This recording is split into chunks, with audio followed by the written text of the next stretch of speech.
kanina topic natin yung magic. So, punta naman tayo sa Filipino magic kasi yan ata yung expertise mo talaga. Ano naman yung kasaysayan o history ng Filipino magic naman? Okay.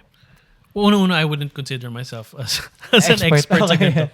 Pero ang pag-aaral ko kasi dyan sa ganyan is coming from yung transformation ng culture pa rin talaga. Kasi yung mga naging babaylan at katalonan natin ng panahon, sila pa rin naman, andito pa rin naman sila eh.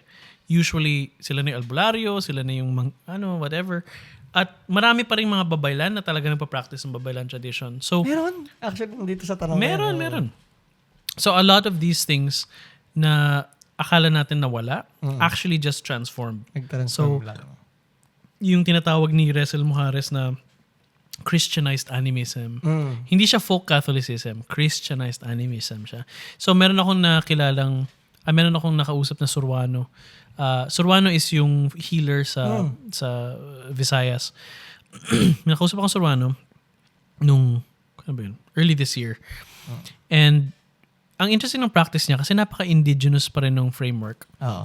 Pero ang gamit niya mga santo. Gets. Oo. Pero yung paggamit niya ng santo is very similar sa paggamit noon ng mga anito. Gets.